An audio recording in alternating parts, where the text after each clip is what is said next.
Morning everybody, how are you doing? Hope you're well on this Monday morning and had a nice weekend. So today I am going to talk a little bit about fear.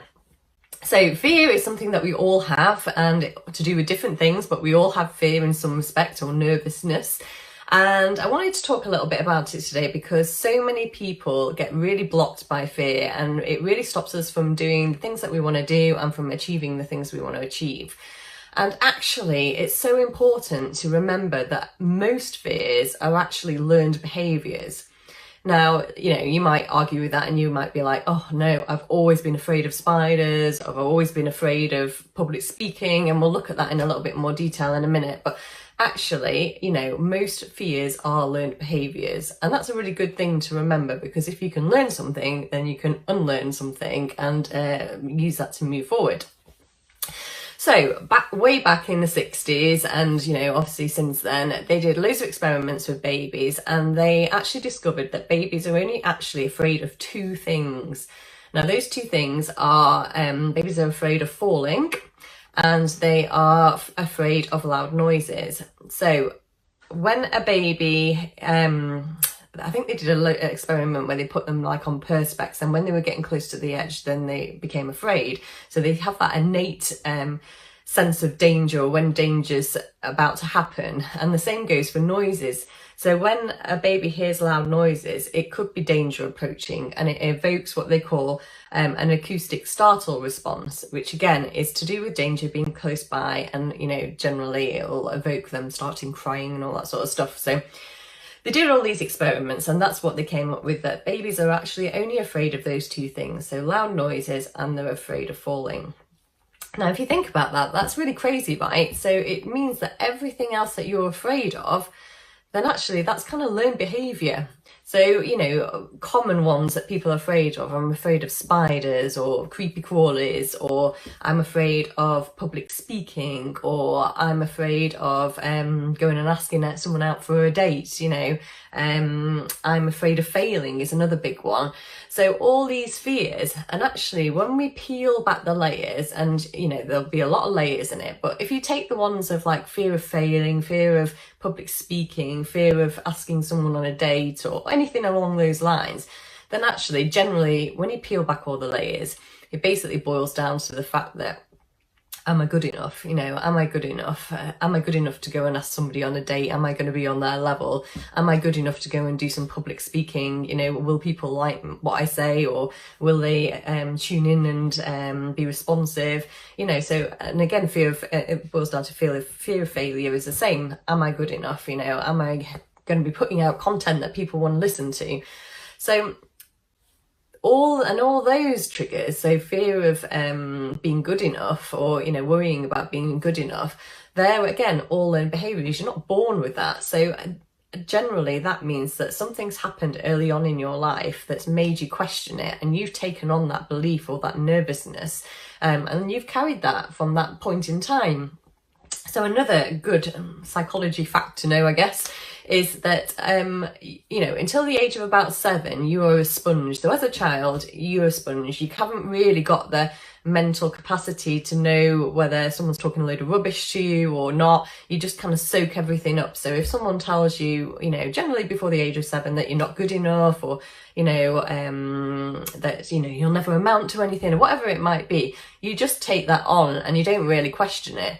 As you get a bit older and you get a bit more into the fact that not everyone speaks absolute truth, and you kind of get your own brain and you can decide whether you're going to take that on or not, then you start to question things. But actually, a lot of those things that you took on before the age of 7 will carry on with you, and until you deal with it, really, or until you consciously decide that actually that belief doesn't serve me anymore and I'm going to move past it.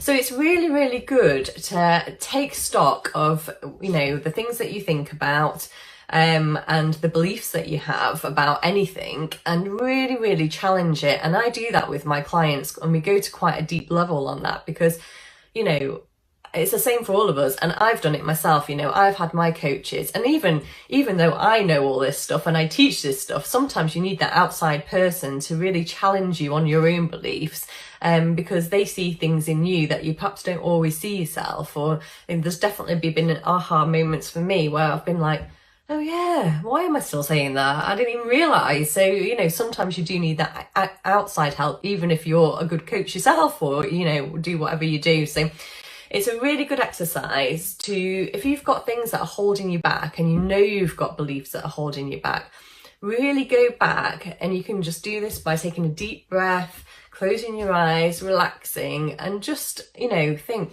where did that first come up? Where did I first think that I wasn't good enough?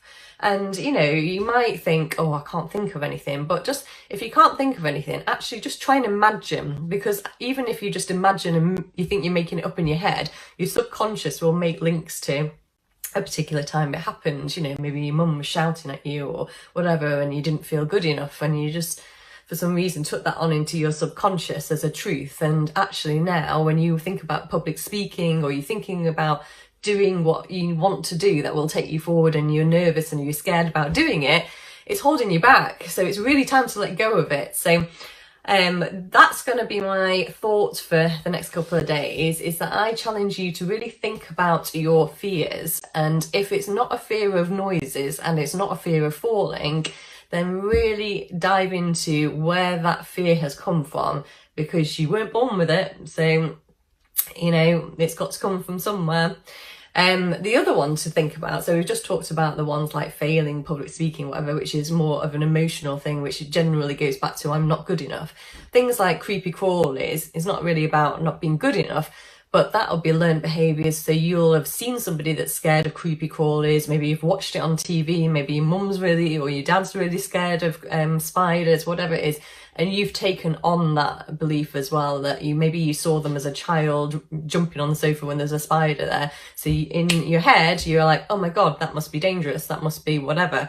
So again, if you're afraid of like creatures, animals, which again is slightly different underlying thing to public speaking or whatever, but again, that is a learned behaviour. So who did you learn that behaviour off? If you're scared of spiders, or snakes is another popular one, or even people are scared of dogs or cats or whatever, where did that come from? And it might be you got bitten as a child. It might be, you know, like you say, that you've seen it on TV and unconsciously you've just made that association in your head so you don't go near it.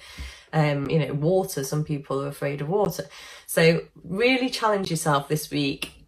Think about your fears, and then really think about why you're afraid, or do that exercise, close your eyes and think about what first set that fear off. Because once you know what set it off, and like I say, even if you imagine it, that's okay. Then you can start working to release that fear and move on and achieve what you really want to achieve. So I will leave that with you. Have a think, let me know how you get on, and I will speak to you soon. Cheers.